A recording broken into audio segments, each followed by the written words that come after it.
जय हिंद दोस्तों। इस सवाल को देखिए, बहुत ही प्यारा सवाल है, ठीक है ना। इस सवाल में आपसे क्या कह रहा है, देखो, एक ट्रेन को 80 किलोमीटर प्रति घंटा की चाल से एक निश्चित दूरी तय करने में 1 घंटा और 12 मिनट का समय लगता है।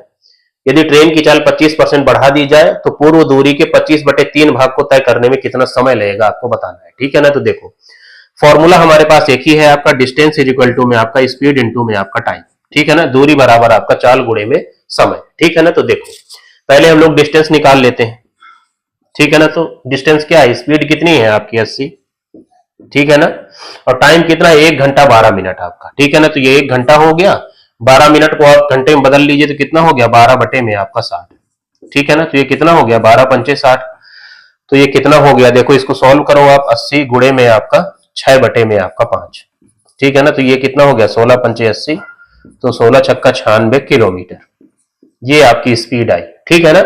अब वो डिस्टेंस आई, डिस्टेंस आपकी 96 किलोमीटर आई, ठीक है ना। अब देखो, डिस्टेंस को आपको 25/3 गुना करना है आपका, ठीक है ना। तो इसका 25/3 निकाल लीजिए आप, तो ये कितना हो गया आपका 3 त्रिकाई 9 और 3 दूनी 6, तो ये कितना आई, यहां से जो डिस्टेंस है आपकी वो आई आपकी 32 गुणे में आपका 25, ठीक है ना। इसको मल्टीप्लाई करने में अपना टाइम वेस्ट नहीं करना है, ठीक है ना, हमें निकालना है टाइम।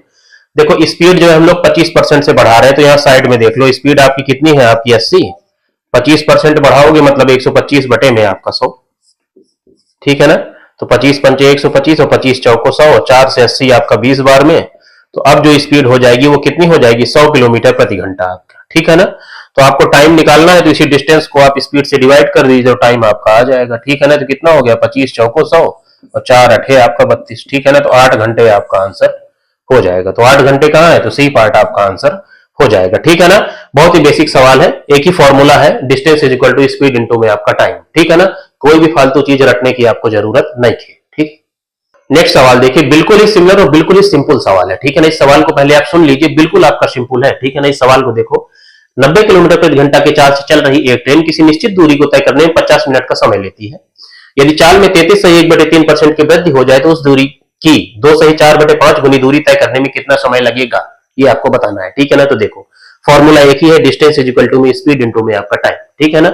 शुरू में आपको स्पीड दी हुई है, आपका टाइम दिया हुआ है 50 मिनट, तो आप उससे डिस्टेंस निकाल सकते हैं, ठीक है ना। तो डिस्टेंस कितनी हो जाएगी, सॉल्व करो, कितना हो जाएगा, देखो टाइम कितना है आपका 90, वो स्पीड, ठीक है ना, और टाइम कितना है 50 मिनट, तो इसको भी घंटे में चेंज कर लो, 60 से आप डिवाइड कर दो, 0 से 0 चला गया, 6 से 90 15 पार में चला गया, तो कितना हो गया 75 किलोमीटर आपकी डिस्टेंस आ गई, ठीक है ना। अब आपको डिस्टेंस को क्या करना है, दूरी को 2 सही 4/5 गुना करना है, तो ये कितना होगा 2 सही 4/5 गुना, 5 दूनी 10 4 14 बटे में आपका 5, ठीक है ना। तो ये आपका 15 बार में चला गया, देखो।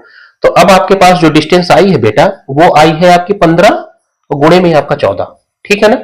ये आपके पास डिस्टेंस है वर्तमान में, ठीक है ना। अब देखो, हम लोग स्पीड को क्या कर रहे हैं, देखो स्पीड आपकी ओरिजिनल है आपकी 90, ठीक है ना, और उसको हम लोग 33 सही 1/3% में उसमें वृद्धि कर रहे हैं।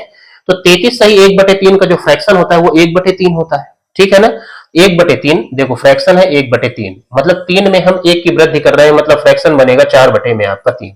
इसको सॉल्व करिए, कितना हो गया आपका 3, तो ये कितना हो गया 30 गुणे में आपका 4, ठीक है ना। ये आपकी जो है वर्तमान की स्पीड है, ठीक है ना। तो डिस्टेंस को हम स्पीड से डिवाइड कर देंगे तो टाइम आपको मिल जाएगा, कितना हो गया 30 गुणे में आपका 4, ठीक है ना।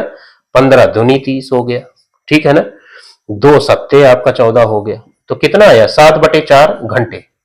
इसी को सॉल्व कर दीजिए तो कितना हो जाएगा, देखो 4 1 के 4 प्लस में 3 बटे में आपका 4 घंटे, तो इस 3/4 को मिनट में बदल लो, 60 से गुणा कर दो, तो कितना हो गया 15 चौको 60। तो देखो आंसर आपके पास कितना आ गया है, टाइम 1 घंटा 45 मिनट, ठीक है ना। तो 1 घंटा प्लस में 45 मिनट आपका आंसर होगा, ठीक है ना। तो जिस ऑप्शन में आपको 1 घंटा 45 मिनट दिया हो वही आपका आंसर हो जाएगा, ठीक है।